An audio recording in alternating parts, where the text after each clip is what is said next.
বাংলাদেশ, এশিয়ার বিভিন্ন দেশ, দক্ষিণ আফ্রিকা সহ মোট 14টি দেশের ওপর নতুন করে শুল্ক আরোপের ঘোষণা দিয়েছেন যুক্তরাষ্ট্রের president Donald Trump. White house জানিয়েছে আগামী 1 আগস্ট থেকে এই শুল্ক কার্যকর হবে। তবে ট্রাম্প জানিয়েছেন এই সময়সীমা পুরোপুরি অপরিবর্তনীয় নয়, অর্থাৎ আলোচনা ও ছাড়ের সুযোগ রয়েছে। এদিকে নতুন এই শুল্ক ঘোষণার পর সোমবার যুক্তরাষ্ট্রের শেয়ার বাজারে মন্দা ভাব দেখা গেছে। আরও জানাচ্ছেন শারমিন শ্রাবণী। নতুন করে শুল্ক আরোপ করে আবারও কড়া বাণিজ্য নীতির পথে হাঁটলেন মার্কিন প্রেসিডেন্ট ডোনাল্ড ট্রাম্প। স্থানীয় সময় সোমবার বাংলাদেশের পাশাপাশি দক্ষিণ কোরিয়া ও জাপান সহ মোট 14টি দেশের উপর নতুন করে শুল্ক হার নির্ধারণের ঘোষণা দেওয়া হয়েছে। হোয়াইট হাউসের প্রেস সেক্রেটারি ক্যারোলিন লেভিট বলেছেন, সামনে আরও কিছু দেশকে চিঠি পাঠানো হবে। হোয়াইট হাউসের 90 দিনের শুল্ক বিরতির সময়সীমা শেষ হতে চলায় ট্রাম্প এই ঘোষণা দেন। এর আগে 9 জুলাই থেকে শুল্ক কার্যকর হওয়ার কথা থাকলেও সেটি পিছিয়ে 1 আগস্ট নির্ধারণ করা হয়। আমরা বিভিন্ন দেশে চিঠি পাঠানোর কাজ শেষ করেছি, যেখানে তাদের জানাতে হবে যে তাদের কত শুল্ক দিতে হবে। কেউ কেউ হয়তো কিছুটা সমন্বয় করবে, কিন্তু আমরা এতে অন্যায্য করব না। আসলে আমাদের যা পাওয়া উচিত তার তুলনায় এটি একটি ছোট অংশ। যুক্তরাষ্ট্রের ঘনিষ্ঠ মিত্র দক্ষিণ কোরিয়া, জাপান থেকে আমদানি করা পণ্যের উপরও নতুন করে 25% শুল্ক আরোপের ঘোষণা দিয়েছেন ডোনাল্ড ট্রাম্প। এছাড়া মিয়ানমার ও লাওসের পণ্যের উপর 40%, দক্ষিণ আফ্রিকার উপর 30%, মালয়েশিয়ার উপর 25%, তিউনিসিয়ার উপর 25%, ইন্দোনেশিয়ার উপর 32%, বসনিয়ার উপর 30%, সার্বিয়ার উপর 35%, কম্বোডিয়া, থাইল্যান্ডের উপর 36% এবং কাজাখস্তানের উপর 25% শুল্ক হার নির্ধারণ করা হয়েছে। ট্রাম্প প্রশাসনের অর্থমন্ত্রী স্কট বেসেন্ট জানিয়েছেন, অনেক দেশ আলোচনার জন্য নতুন প্রস্তাব পাঠাচ্ছে। এরই মধ্যে যুক্তরাজ্য, ভিয়েতনাম ও চীনের সঙ্গে আংশিক বাণিজ্য চুক্তি করেছে। ভারতের সাথে চুক্তি প্রক্রিয়াধীন রয়েছে। এসব চুক্তির পরেও আগের তুলনায় শুল্কের হার বেড়েছে। ইউরোপীয় ইউনিয়নের সঙ্গে আলোচনা চললেও ইস্পাত ও গাড়ির যন্ত্রাংশের উপর ট্রাম্পের 50% শুল্ক এখনও বড় বাধা হয়ে আছে। প্রেসিডেন্ট ট্রাম্প অবশ্য দাবি করেছেন, এই শুল্ক যুক্তরাষ্ট্রের ব্যবসা ও কর্মসংস্থানকে সুরক্ষা দিবে, একই সঙ্গে মার্কিন পণ্যের উৎপাদন বাড়াবে। তবে নতুন এই শুল্ক ঘোষণার পর সোমবার যুক্তরাষ্ট্রের শেয়ার বাজারে মন্দাভাব দেখা গেছে। বিশ্লেষকরা বলছেন, এসব শুল্ক বাণিজ্য আলোচনাকে জটিল করে তুলেছে। শারমিন শ্রাবণী, 71। যুক্তরাষ্ট্রের টেক্সাস অঙ্গরাজ্যে আকস্মিক বন্যায় নিহতের সংখ্যা বেড়ে 104 জনে দাঁড়িয়েছে, যার মধ্যে 84 জনই টেক্সাসের কের কাউন্টিতে। এখনও নিখোঁজ 11 জন। আবহাওয়াবিদরা আরও বন্যা হতে পারে বলে সতর্ক করেছেন।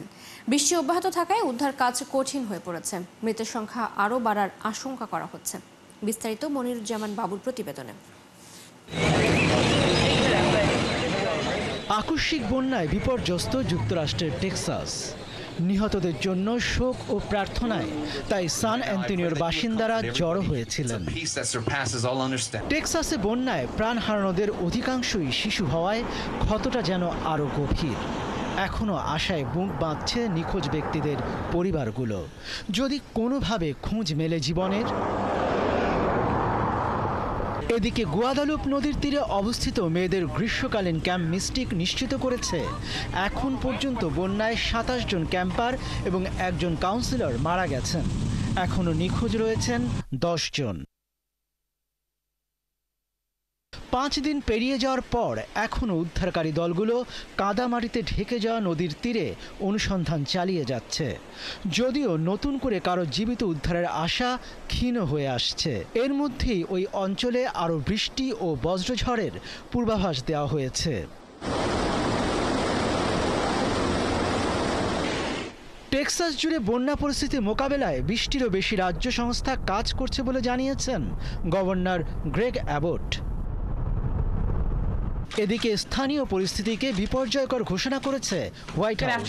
মার্কিন প্রেসিডেন্ট ডোনাল্ড ট্রাম্প শিগগিরই টেক্সাসে যাবেন বলে জানিয়েছেন হোয়াইট হাউসের press secretary Karoline Leavitt. We have seen many falsehoods pushed by Democrats. এর মাঝেই বন্যা পূর্বাভাস কতটুকু দেওয়া হয়েছিল তা নিয়ে বিতর্ক সৃষ্টি হয়েছে। সমালোচকদের দাবি, আবহাওয়া বিভাগ সহ সংশ্লিষ্ট ফেডারেল সংস্থাগুলোতে ট্রাম্প প্রশাসনের বাজেট কাটছাঁটের ফলে সতর্কতা ব্যবস্থা দুর্বল হয়ে পড়েছে। এ কারণে বন্যার আগে তেমন কোনো সতর্কতা ব্যবস্থা ছিল না। মনিরুজ্জামান বাবু, ৭১। যুক্তরাষ্ট্রের টেক্সাস অঙ্গরাজ্যে ভয়াবহ বন্যায় ব্যাপক প্রাণহানি হয়েছে, যার মধ্যে বেশিরভাগই মধ্য টেক্সাসের কের কাউন্টিতে। এখন নিখোঁজ অনেকে, কিন্তু মাত্র কয়েক ঘন্টার বৃষ্টিতে হঠাৎ কেন এমন তীব্র বন্যা, কেন এত প্রাণহানি? উত্তর রয়েছে প্রতিবেদনে। দাবানল নয়, ১০০ বছরের মধ্যে সবচেয়ে ভয়াবহ বন্যায় প্রাণহানি ও নিখোঁজের সংখ্যা নজিরবিহীন ছাড়িয়েছে যুক্তরাষ্ট্রের টেক্সাস অঙ্গরাজ্যে।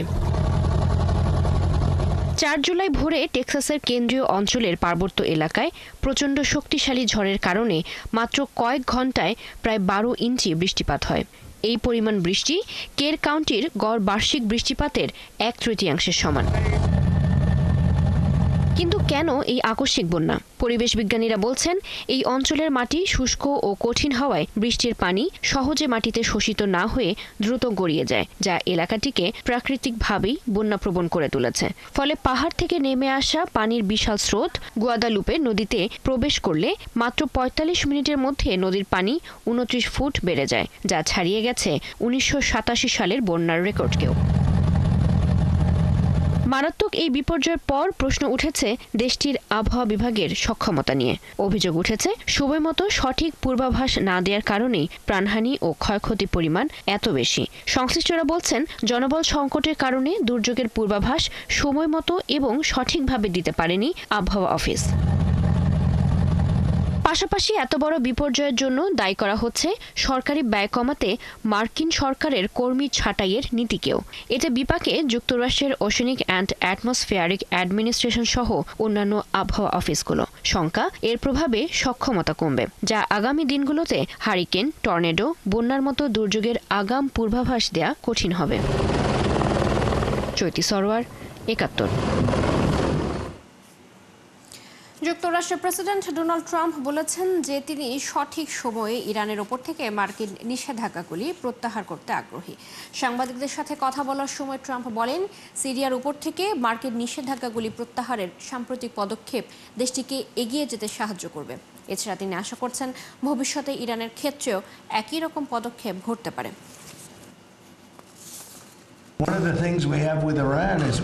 আমি সঠিক সময়ে ইরানের উপর নিষেধাজ্ঞাগুলি প্রত্যাহার করে তাদের পুনর্গঠনের সুযোগ দিতে চাই, কারণ আমি দেখতে চাই যে ইরান শান্তিপূর্ণভাবে নিজেদের গড়ে তুলবে।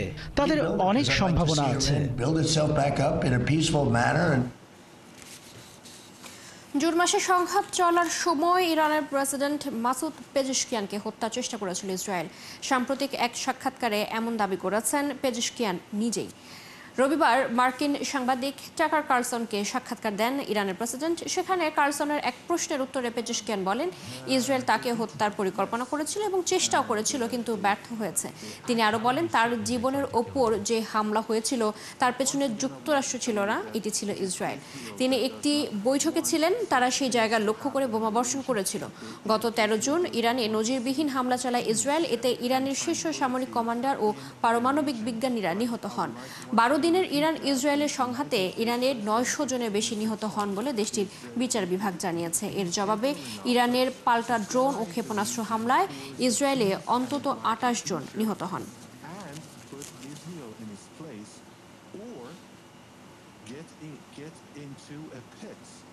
গাজা ইস্যুতে হোয়াইট হাউসের নৈশভোজে মার্কিন প্রেসিডেন্ট ডোনাল্ড ট্রাম্প ও ইসরায়েলি প্রধানমন্ত্রী বেনিয়ামিন নেতানিয়াহু আলোচনা করেন। এ প্রসঙ্গে ট্রাম্প জানান, গাজায় যুদ্ধবিরতি করতে ফিলিস্তিনি স্বাধীনতাকামী গোষ্ঠী হামাস ইচ্ছুক। তিনিও চুক্তি করার বিষয়ে আগ্রহী বলে মন্তব্য করেন। তবে যে কোনো পরিস্থিতিতে ইসরায়েল সবসময় এই অঞ্চলের উপর সম্পূর্ণ নিরাপত্তা বজায় রাখবে বলে জানান প্রধানমন্ত্রী নেতানিয়াহু। এদিকে আলোচনার মাঝে গাজায় ২৪ ঘন্টায় ইসরায়েলি হামলায় নিহত হয়েছেন অন্তত ৬০ ফিলিস্তিনি। আরও থাকছে প্রতিবেদনে।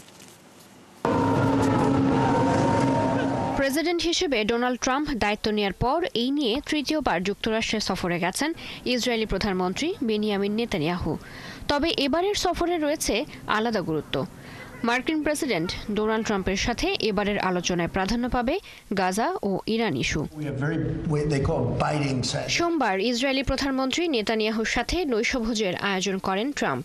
সেখানে অনেক বিষয়ের সাথে উঠে আসে গাজার যুদ্ধবিরতির বিষয়টি। নৈশভোজের শুরুতে সাংবাদিকরা ট্রাম্পের কাছে যুদ্ধবিরতি কার্যকরের ক্ষেত্রে বাধার বিষয়ে জানতে চান। ইসরায়েলের প্রধানমন্ত্রীর মুখোমুখি বসে ট্রাম্প জোর দিয়ে বলেন, গাজায় প্রায় ২২ মাস ধরে চলা সংঘাত বন্ধে ফিলিস্তিনের হামাস ইচ্ছুক হবে বলে মনে করছেন তিনি। মার্কিন প্রেসিডেন্ট আরও বলেন যে তিনি জানেন না যে কখনো একটি স্বাধীন ফিলিস্তিনি রাষ্ট্র থাকবে কিনা। তবে নেতানিয়াহু এই বিষয়ে মন্তব্য করে বলেছেন, যাই ঘটুক না কেন ইসরায়েল সব সময় এই অঞ্চলের উপর সম্পূর্ণ নিরাপত্তা বজায় রাখবে। Well, I would say that the best man to answer that is the Prime Minister, but I will tell you that in my view I hope it's over. এদিকে মর্যাদাপূর্ণ নোবেল শান্তি পুরস্কারের জন্য ডোনাল্ড ট্রাম্পকে মনোনীত করেছেন নেতানিয়াহু। হোয়াইট হাউসে বৈঠকের সময় নেতানিয়াহু ট্রাম্পকে এই সংক্রান্ত চিঠি তুলে দেন। যদিও বিশ্লেষকরা বলছেন, ইসরায়েল ও ফিলিস্তিন সংকটের প্রেক্ষাপটে নেতানিয়াহুর এই ঘোষণা রাজনৈতিক কৌশল। তবে যুদ্ধবিরতি আলোচনার মাঝেও থেমে নেই ইসরায়েলি আগ্রাসন। গাজায় ২৪ ঘণ্টায় ইসরায়েলি হামলায় নিহত হয়েছেন অর্ধশতাধিক ফিলিস্তিনি। এতে করে ইসরায়েলের লাগাতার হামলায় প্রাণ হারানো ফিলিস্তিনির সংখ্যা ৫৭,৫০০ ছাড়িয়ে গেছে। হামলার মতোই অপুষ্টির সাথে লড়াই করছে গাজাবাসী। উপত্যকাটিতে হাজার হাজার শিশু পুষ্টিহীনতায় ভুগছে বলে জানিয়েছে জাতিসংঘের শিশু বিষয়ক সংস্থা ইউনিসেফ। এতে নবজাতকদের মৃত্যুর ঝুঁকি বাড়ছে বলে সতর্ক করেছে সংস্থাটি। চৈতি সরওয়ার, ৭১। যুদ্ধবিধ্বস্ত উত্তর গাজায় মাটিতে পুঁতে রাখা বোমা বিস্ফোরণে ৫ ইসরায়েলি সেনা নিহত হয়েছেন। এই ঘটনায় আহত হয়েছেন আরও ১৪ সেনা। ইসরায়েলের সামরিক বাহিনী জানিয়েছে, সোমবার স্থানীয় সময় রাত ১০টার দিকে বেইত হানুনে রাস্তার পাশে পুঁতে রাখা বোমা বিস্ফোরণে এই হতাহতের ঘটনা ঘটে। নিহত ২ সেনার নাম প্রকাশ করেছে ইসরায়েলের সামরিক বাহিনী। তারা হলেন সার্জেন্ট মেইর শিমন আমার ও সার্জেন্ট মোশে নিশিম ফ্রেট। নিহত বাকি সেনাদের নাম পরে প্রকাশ করা হবে বলে জানানো হয়েছে। আইডিএফ বলছে, হতাহতদের উদ্ধারের চেষ্টার সময় অনেকে গুলিবিদ্ধ হন। আহত ১৪ জনের মধ্যে ২ জনের অবস্থা গুরুতর বলে জানা গেছে।